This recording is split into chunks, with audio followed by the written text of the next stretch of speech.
El momento en el que Roberto Maurer nos cuenta que vio una serie y no sabemos cuál fue. No vi una serie. ¿Ah, no? Vi una película. ¡Ah, bien! ¡Vamos! ¡Vamos! Un documental que se llama Hitler's Hollywood. El Hollywood de Hitler. Es un documental alemán, hecho por un crítico alemán, parece que prestigiado, cuyo nombre no recuerdo porque es alemán, además, sobre el cine en los años de Hitler. El cine alemán. Yo leí un libro sobre una cineasta, no sé quién me lo regaló. Y Leni Riefenstahl. Bueno, Leni Riefenstahl. Yo no sé quién me regaló ese libro, pero no sé cómo terminé leyendo la historia de Leni Riefenstahl, que fue la mujer... La mujer que se vive excusando por lo que hizo. Sí, porque fue la cineasta estrella, ¿no? Era la que las películas de Leni Riefenstahl son extraordinarias. Sí. Es un modelo que hay que comerse. Sobre todo la que hizo sobre el Congreso nazi en Nuremberg. Sí. Qué duro eso de ver, porque está hecha, es algo extraordinario. Película de propaganda. Son propagandas, pero con arte. Arte cinematográfico, Sí, hizo claro, una gran claro, película. claro. Y la otra es sobre la Olimpiada de Berlín. Sí, ese también. Fue extraordinario. Ella era ¿Quién actriz. me regaló el libro de Leni no sé cuánto? Leni Riefenstahl.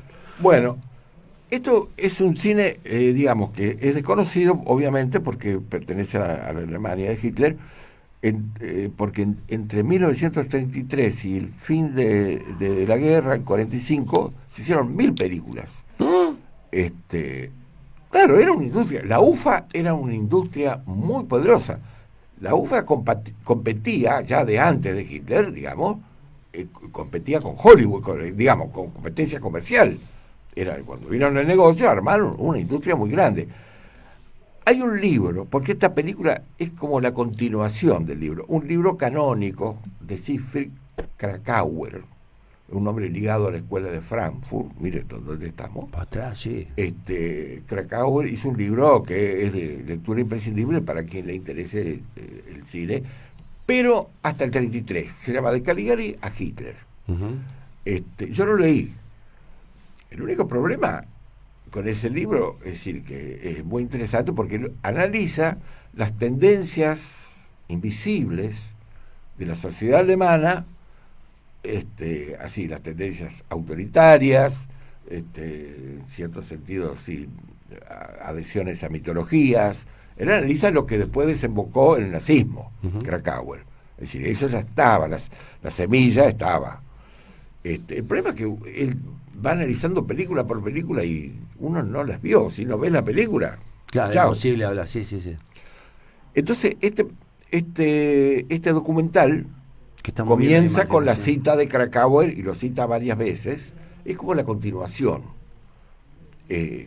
La continuación, que es el cine del nazismo, y decíamos que era una industria muy poderosa, porque en aquel momento, digamos, el cine era un medio de propaganda muy importante. No se olvide que la Revolución Rusa, el impulso que tuvo, se consideraba que era... la gente iba a los cines, era un contacto casi, el audiovisual casi único. De comunicación de masas. Sí. No había otro, no había televisión. Bueno, entonces, ¿qué pasa? Él va revisando con clips, se oye una voz en off, y va revisando con clips el cine alemán de todo ese periodo. Está ya hablando del documental, ¿no? Estoy hablando, vuelvo al documental de Hitler's Hollywood, que además replicaba todos los géneros de Hollywood. Usted veía las escenas. Sí, musicales, comedias románticas, melodramas, cine de acción. Una de las cosas notables es que no era un cine... Por supuesto, ¿quién lo manejaba esto? Hitler. No. El propagandista. Y claro, Goebbels. sí, Esto era el feudo de Goebbels. Él decidía qué era lo que se hacía, con quién se hacía, cómo se hacía. Todo estaba, por supuesto, supeditado a la censura. Mirá, más estricta. Son imágenes de verdad muy hollywoodenses, ¿eh? Muy hollywoodenses. Claro, todo es hollywoodense. Los musicales son hollywoodenses. Sí. Mirá, esto lo has visto 1000 veces. No lo he visto en Hollywood, pero ahí Hollywood, digo, lo has visto. La del paraguas Mary Poppins parecía ahí. Era como una especie de juego de Mary Poppins. Y ahí está Goebbels. Mirá los ejércitos. Eso es Los impresionante. ves, sí, sí, muy Hollywood. Usted sabe que inclusive hay un personaje, cuando empieza el documental muestra un personaje, un Sherlock Holmes y un Watson Alemanes, nazis, sí. nazis. Claro. Era sorprendente. Y Que el hay cine- un problema, creo que después eso lo leí. Discúlpeme, pero el cine Hay- era antisemita, el cine era... Bueno, vamos a eso también. Ahora, acá hay un problema con el Sherlock Holmes, hay un adolescente conflictuado que lo resuelve el problema, se lo resuelven entrando a las juventudes hitlerianas. ¿y Vale. cuál era el problema? Ahora, que eso que tenía? usted pregunta es interesante porque no era un cine estrictamente de propaganda. Había proponían arquetipos, Ujú. mostraban, pero no era un cine de propaganda directa. Hubo cine antisemita, hubo una película que era muy famosa, porque era decididamente antisemita, que se llamaba El judío suezo o algo por el estilo. Esa fue muy famosa, siempre se cita, pero en general no había un cine de propaganda. Es decir, No era un cine antisemita ni anti-gay, no. había antisemitismo algunas veces. Por ejemplo, yo no las veía la película. Vi una vez ellos tengo una película que es el Titanic. Hicieron su Titanic. No me joda. Antes que nadie, además. ¿Hay un Titanic alemán? Nazi. Con muchos problemas, ¿Cómo porque nazi? había Ahí lo estamos viendo. ¿Pero qué? ¿Cómo es? oficiales de la Marina, Pero era sobre el que Titanic. iban a asesorar el rodaje y terminaban enredándose con las actrices, y esos muchachos atrevidos terminaron mal, y terminaron mal con... Sí, eran con- fusilados. decimos- Sí. Eran fusilados. Sí, sí, muy mal. Bueno, hay un Titanic donde aparece digamos, desde el propio barco están haciendo operaciones bursátiles con Wall Street. Y entonces un poco el responsable del hundimiento son los especuladores de Wall Street. Claro, Y los es un judíos. mensaje. Sí. Pero no es un mensaje de propaganda nazi, Bueno, digamos. pero es un mensaje. No, bueno, tú quieres cosas, claro, sí. Es la visión del mundo, una visión del mundo. Sí, el Hollywood mercader de también- Venecia, sí. Claro, Es desde el Hollywood mercader también de la tenía. Venecia a la fecha, sí.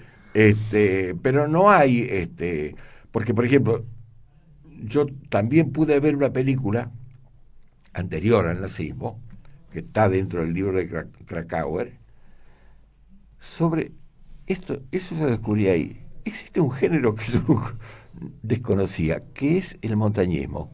Como el montañismo. Los Es un deporte, alemanes- es un deporte eso, el montañismo. No es Sí, pero los alemanes, había un culto a la montaña.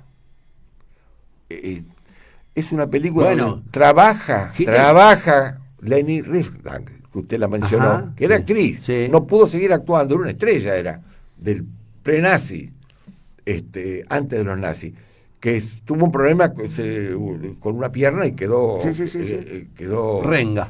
coja, con los perdón de los presentes. Sí. Y bueno, pero ella trabaja, y en esa montaña hay ella vive en la montaña, es una especie de mujer salvaje, y hay una piedra luminosa. Es decir, hay la montaña significa otra cosa, no para nuestros escaladores, es distinta de lo que significa una montaña para nuestros escaladores. Es decir, tenía un sentido mágico trascendental. Eso ya estaba antes de Hitler, era un género. Bueno, volviendo al cine, al documental sobre el cine Alemán, nazi. sí, nazi. Después se volvió muy propagandístico cuando empezó la guerra, Sí, obviamente. obvio. Pero el cine de propaganda de guerra es igual en todas partes. Ujú. A mí que no me engaña. Sí, el cine cubano es igual, el cine ruso es igual, el cine, Sí, el cine americano. Y el cine, bueno, el americano ni hablar. Ahora, bueno, hay citas de Hannah Arendt, es culto esto, es intelectual, digamos. Sí, citas sí. de Hannah Arendt, de Susan Sontag, ya Krakauer aparece 2 o 3 veces. Aparecen ahí en el sí. Son citados. Y hay algunas observaciones insidiosas. Por ejemplo, en un momento habla de las estrellas extranjeras, no alemanas, que eran contratadas para trabajar en la industria alemana de Hitler. Una de ellas fue Ingrid Bergman. Sí, señor. Eso lo leí en el libro de... La trae ella. Ah, la trae ella, la trae. Sí. Tenía 23 años. Sí, señor. Hizo una película. Pocos años después, digamos, se limpió haciendo de luchadora por la democracia en Casablanca. Sí. Digamos, fue un paso que dio en su carrera de estrella.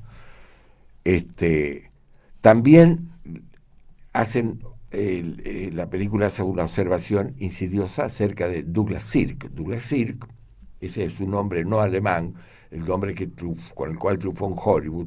Douglas Sirk, sus melodramas de Hollywood de los años 50 son, es decir, la gran referencia de Almodóvar, Fassbinder. Douglas Sirk era un tipo, él hacía unos melodramas extraordinarios, fue el que lo descubrió a Paul... ¿A cuál de todos? ¿Alemán, estadounidense? El que era gay, ¿cómo se llama? Rod Hudson. Rod Hudson. Se atribuye el descubrimiento de Rod Hudson. Entonces dice, y Douglas Sirk además era un prestigioso director de teatro en Alemania, era un tipo, bueno, y él trabajó, hizo películas con los nazis. Sí. Después se fue, pero bueno, deja esa huella ahí como diciendo, Sí, tuvo algo. Vos no estás de todo. ¿Dónde se puede ver esto? Bueno, espérese. No en La Salada. No, en ninguna sala, eso está... No está en La Salada, no está en Netflix, no está en... No, los cines están cerrados en este momento. No, estoy hablando de dónde lo veo a esto, en qué lugar, en qué plataforma. Usted ya sabe, no me haga incursionar en la... Dígame, ¿cómo hago? En los caminos que están fuera de la ley. Bien. Usted ya sabe de qué le hablo. Busco Hitler Hollywood. Claro. Ahora, le digo, por ejemplo, una de las personas que trabajó ahí fue Helmut Hautner. No tengo idea quién es. Bueno, yo me acuerdo de él porque fue un tipo que filmaba durante la posguerra, es decir, y era un tipo muy respetado. Y él atravesó el nazismo siendo antinazi y siendo un humanista, haciendo un cine pequeño, medio un humanismo neorrealista, y tuvo algún problema con la censura, él se arregló a su manera, tuvo que cambiar finales, pero él subsistió y salió limpio de ahí, porque él siguió filmando. Bueno, acá pasó con Renan, pasó con mucha gente en Argentina que... No pensemos en la lista. Yo tengo una lista larga, que la publiqué una vez. Sí, ya sé. Se la agarran con Mirta Legrand, pero más de uno de un mal paso acá. Sí. Bueno, si quiere lo hacemos. No, el otro día, ¿no? Porque no tengo más tiempo, me está esperando gente para comer, si no yo encantado. Bueno, la cuestión es que Helmut Hanley siguió filmando, hizo películas. ¿Sabe qué dicen? Que las mejores películas... Helmut Hanley la hizo con los nazis. Mire qué raro. No, raro no, porque el tipo estaba... Pero lo que pasa es que no tenía nada que ver, a veces el arte no tiene nada que ver con la política. Y hay gente que no lo entiende. Su corazón estaba, digamos, en otro tipo de temática. Y hay gente que no lo entiende. Uno puede hacer la mejor obra de arte en el peor contexto político y la gente no lo entiende. No, porque, bueno, qué sé yo. Bueno, y para terminar con este documental, consigno que hay una película, esto es medio inexplicable, se llama Colner, creo. Una película del año 1945. Los rusos ya estaban en la puerta de Berlín. Y eso ya era todavía la Alemania nazi. Una película descomunal de la cual se vio una escena recién, donde movimientos de masa, porque es una especie de recuerda una gesta que en las invasiones napoleónicas. Están las imágenes de los ejércitos y sí. Bueno, que son ejércitos de verdad, digamos, llamaron al ejército y puso miles de hombres. El ejército en aquel momento de la invasión napoleónica huyó de Colbert y la resistencia tuvo a cargo de los pobladores. Sí. Y se hizo una película de eso que encerraba un mensaje. Un mensaje medio crítico al régimen. Pero pasó. Ahí está. Ahora, ahí está. Bueno, eso ya no es. Sí, no. Son las cosas, es el señor Cero hace una... Farragoso, sí. Ahí está la chica en el medio del ejército. Ahora, lo extraordinario de esa película, no sé si se estrenó ese año, porque ya habían perdido la guerra. Claro. Un esfuerzo muy grande. Bueno, hay una cuestión acá. ¿Qué? Para cerrar. hay una cuestión. Yo viendo esas imágenes que son muy límpidas, como se puede ver, que sí está perfectamente conservado ese material. Sí. Eso no se ve en ninguna parte. Yo he averiguado, digamos, eso no está en ninguna parte. Es decir, y además, da las ganas de verlas porque las películas parecen buenas, tan buenas como las de Hollywood. Claro, es como una especie de invitación a verlas. Yo le voy a decir una cosa, voy a citar. Eso lo vi, digo, a mí me pasó eso, dije, che, esta película yo quisiera verla, porque están, es decir, artesanalmente. Porque el documental termina. Así como veo películas de Hollywood, sí. bien podría ver para saber cómo se. Porque no se ve, no hay festival, no se ven en festivales, alguna vez, tal vez, que yo. Lo mismo dice el crítico del New York Times y el del Washington Post. Mire. Bueno. Yo seguía a dormir tranquilo. Dije, ¿qué dice? Coincidí. Una invitación a ver el cine de aquella época.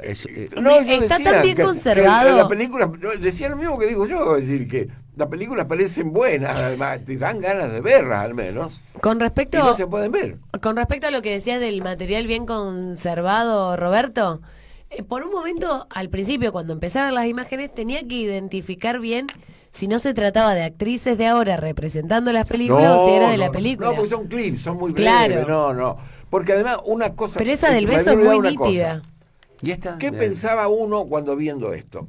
¿Qué se hizo de todas esas superestrellas, actrices y directores? Cuando desapareció el nazismo. Sí, claro. Cuando desapareció, cuando perdieron la guerra. Sí, cuando desapareció, ahora es un ¿qué término. pasó? Sale una lista. ¿Y? Al final de la película, es muy completa. Uno por uno. ¿Y? Dice su destino. Muchos fueron a prisión, prisiones leves, prisiones largas, porque condenados por... no se conoce sí. el proceso de desnazificación que se repartieron entre los 4 ganadores. Hubo una desnazificación francesa bastante atenuada, hasta la norteamericana, que fue tan dura que en un momento determinado, porque uno por uno, ciudadanos alemanes, afiliados al partido, entonces, los americanos dijeron, che, ya estamos en 1950, vamos a terminar acá, porque si no, no terminaba nunca. La película trae uno por uno, algunos siguieron actuando, quedaron en libertad, pero eran, digamos, mala palabra. La reconstrucción. Cada uno es muy interesante porque están todos, claro, son nombres que uno casi no conoce. Pero, por ejemplo, el que se recibió una gran condena fue el que dirigió esa película antisemita por excelencia que se llamaba El Judío no sé cuánto. Bueno, pero ese terminó en prisión con condena larga, digamos. Sí. Los otros no. Yo te voy a decir algo. Esto que estás diciendo vos, yo conocí Alemania, conocí una sola ciudad de Alemania, se llama Hannover. Y cuando aterrizamos, me acuerdo en Hannover, vimos el mapa turístico y vimos que había un lago, como si fuera la Laguna Setúbal de Santa Fe. Pero no había ninguna referencia a eso. Y entonces recorrimos Hannover, los lugares que nos iban indicando, el centro, los lugares históricos, qué sé yo, un palacio, hasta que llegamos caminando, por accidente, a esta laguna. ¿Qué era esta laguna? Era una pista de remo que se había hecho para las Olimpiadas del 38. Bien. Y mantenía, no la esvástica, pero mantenía las figuras esbeltas del nazismo en las columnas que le daban, digamos, entrada. Bueno. Y no lo publicitaban como un lugar turístico. Pero estaba todo el pueblo de Hannover en esa costanera. Era el lugar de convocatoria popular, digamos, como si fuera la costanera de Santa Fe, el domingo de la tarde. Y yo empecé a preguntar por qué. Y un alemán me dijo, acá no se habla de eso. No se habla de eso. No se habla, no importa, ya está. Y es imposible hablar con un alemán común del nazismo. Hay como una especie de silencio pactado. Culposo por un lado, pero por otro lado como diciendo, no me vengan a romper con esto, nosotros lo superamos. O no, o a lo mejor seguimos siendo nazis, pero estamos aguantándonos. Nos portamos bien. O estamos aguantándonos. Y digo, es muy interesante lo que estás contando, porque hay como una especie de retórica muy alemana de, loco, ya está, purgamos todo, déjennos ser como somos. Y como somos. Somos gente a la que no nos gustan los negros, somos gente a la que no nos gusta, porque miran con cierto desprecio al sudamericano. Es decir, ¿aceptan su racismo? ¿Aceptan que son racistas? Y hay un comportamiento. Hannover, está bien, no es el lugar, no es Berlín, que debe ser una ciudad maravillosa y debe ser una ciudad cosmopolita. Ahora, en ese punto donde había un régimen muy duro, el nazismo era un punto de mucha... A mí me llamó poderosamente la atención el recelo que había. Hablar de eso, nadie te quería contestar preguntas, y además la preservación escondida de las cosas del nazismo. Claro, nadie se animaba a tumbarlas. Que yo no sé si esas películas no están circulando.